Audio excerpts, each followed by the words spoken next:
भारत ने आधिकारिक रूप से कनाडा को आतंक का अड्डा कह दिया है। जब तक यह बयान रहेगा तब तक भारत और कनाडा के बीच के संबंध पहले की तरह सामान्य नहीं रहेंगे। कोई नहीं जानता कि इस बयान का भारत और कनाडा के रिश्तों पर क्या असर पड़ने वाला है, लेकिन आज भी कनाडा के प्रधानमंत्री जस्टिन ट्रूडो ने कहा है कि इस बात पर यकीन करने के ठोस आधार हैं कि भारत सरकार के एजेंटों ने कनाडा की धरती पर कनाडा के नागरिक की हत्या की है। यह ऐसी घटना है जो हमारे देश के कानून के राज के बुनियादी आधार के खिलाफ जाती है। हमारे पास स्वतंत्र न्याय व्यवस्था है, उसकी एक ठोस प्रक्रिया है जो अपना काम करेगी। हम भारत सरकार से मांग करते हैं कि हमारे साथ जांच में मदद करे और सत्य को बाहर आने में सहयोग करे। यह जस्टिन ट्रूडो का बयान है। एक देश का प्रधानमंत्री भारत पर इतना गंभीर आरोप लगाए जा रहा है, भारत के प्रधानमंत्री की तरफ से कोई जवाब नहीं आ रहा है। जब यह मामला प्रधानमंत्री के स्तर पर उठ रहा है तो अभी तक प्रधानमंत्री की तरफ से जवाब क्यों नहीं दिया गया है? हम आज अपने वीडियो में इस मामले पर विस्तार से चर्चा तो करेंगे ही, साथ ही यह भी समझने का प्रयास करेंगे कि आतंकवाद तो मणिपुर में भी है, वहां लेकर चुप्पी है, वहां तो सेना पर आतंकियों के साथ मिलीभगत के आरोप हैं, वहीं के लोगों ने अपने लेटर पैड पर लगाए हैं और किसी के खिलाफ यूएपीए तक नहीं लगाया गया, उसे लेकर कोई हंगामा नहीं। फिर कनाडा और खालिस्तान का जिक्र आते ही भारत और गोदी मीडिया के सुर एक समान क्यों मिलने लगे हैं? यही नहीं, लोकसभा में चुने हुए सांसद दानिश अली को दक्षिण दिल्ली के बीजेपी सांसद रमेश बिधूड़ी ने जिस तरह से उन्हें आतंक और धर्म से जोड़कर अभद्र बातें कही हैं सदन के भीतर, वो शर्मनाक है। संसद के भीतर इस तरह की बात अब कही जाने लगी है। हम दानिश अली के प्रसंग पर आज ही अलग से वीडियो कर रहे हैं, इसलिए आप Ravish Kumar official YouTube channel देखते रहें। हम इस वीडियो में आतंकवाद को लेकर सरकार, बीजेपी, गोदी मीडिया और हिंदी प्रदेशों की जनता के दोहरे रवैये पर बात करेंगे। भारत ने कनाडा को आतंक का अड्डा क्या कहा? गोदी मीडिया के एंकर हवा में मुंह और मुट्ठी भांजने लग गए हैं, जैसे कनाडा को आतंक का अड्डा कहना, पाकिस्तान को आतंक का अड्डा कहना एक ही बात हो। पाकिस्तान के साथ भले कोई देश ना आया, लेकिन कनाडा के साथ वैसा नहीं है। भारत जिसे आतंकवादी कहता है, कनाडा उसे अपना नागरिक बताता है और कनाडा के मित्र देश उसे नागरिक समझते हैं और उसकी हत्या को गंभीर मुद्दा मानते हैं। यह फर्क समझ लीजिए। अमेरिका, ब्रिटेन, न्यूजीलैंड कनाडा के साथ खड़े हैं। इसका मतलब नहीं कि ये सारे देश भारत के खिलाफ हो गए हैं, मगर इस एक मामले के हिसाब से देखेंगे तो कनाडा के मित्र देश कनाडा के साथ हैं। किसी मुद्दे पर भारत अकेला हो जाए, निश्चित रूप से आप इसे भारत की कूटनीतिक कामयाबी नहीं कहेंगे। फाइनेंशियल टाइम्स की यह रिपोर्ट देखिए, इसमें लिखा है कि बाइडेन ने निज्जर की हत्या का मामला प्रधानमंत्री मोदी के सामने उठाया।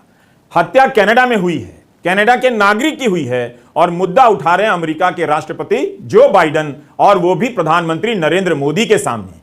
क्या यह कहीं से भी कूटनीतिक कामयाबी है? ग्लोबल व्यवस्था में भारत की धाक है? सोचिए आप इस पर। कनाडा के प्रधानमंत्री जस्टिन ट्रूडो भी कह रहे हैं कि G20 के समय प्रधानमंत्री मोदी से इसकी बात हुई।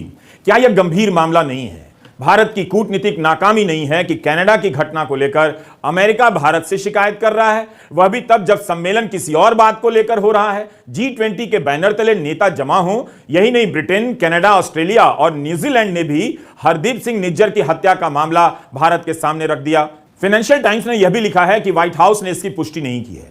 जाहिर है ऐसी बातों की पुष्टि आसानी से नहीं होती है, मगर यह भी लिखा है कि अमेरिका ने इस बात के सार्वजनिक होने से पहले इस मामले में टिप्पणी करना सही नहीं समझा था। सूत्रों के हवाले से यह भी खबर छपी है कि अमेरिका ने कनाडा को इस घटना से संबंधित साक्ष्य दिए और कनाडा ने भारत को बताया। अखबार ने यह भी लिखा है कि कनाडा ने जब यह मामला मोदी के सामने उठाया, उसके बाद बाकी नेताओं ने भी कनाडा का साथ देना शुरू कर दिया।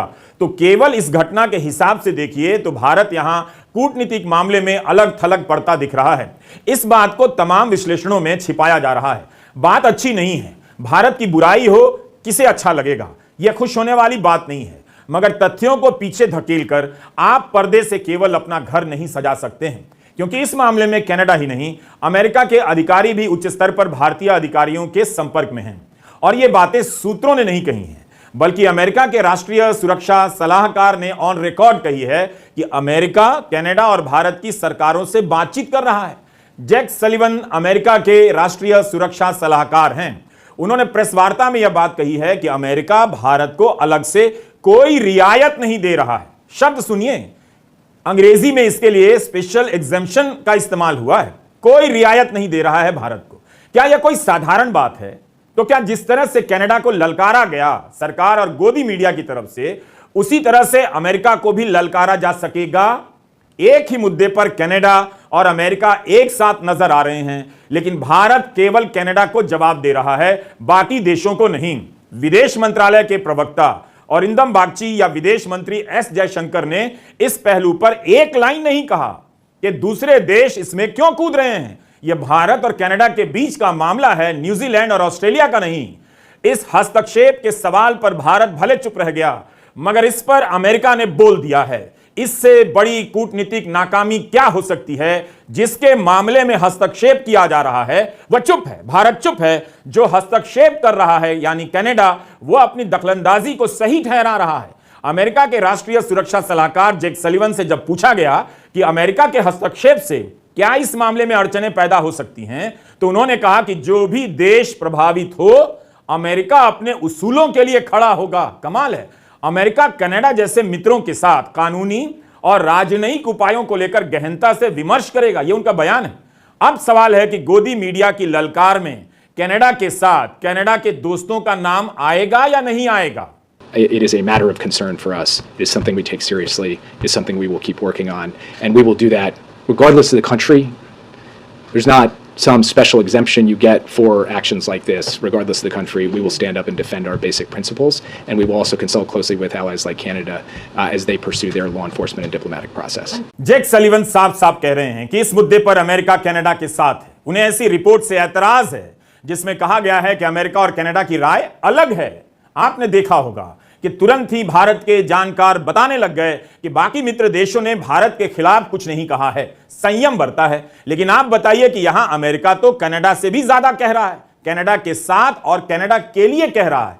फिर भारत के विदेश मंत्री अब क्यों नहीं बोल रहे हैं? चीन के साथ जो कॉमन सेंस लेकर घूम रहे थे, क्या अब उसी का इस्तेमाल हो रहा है?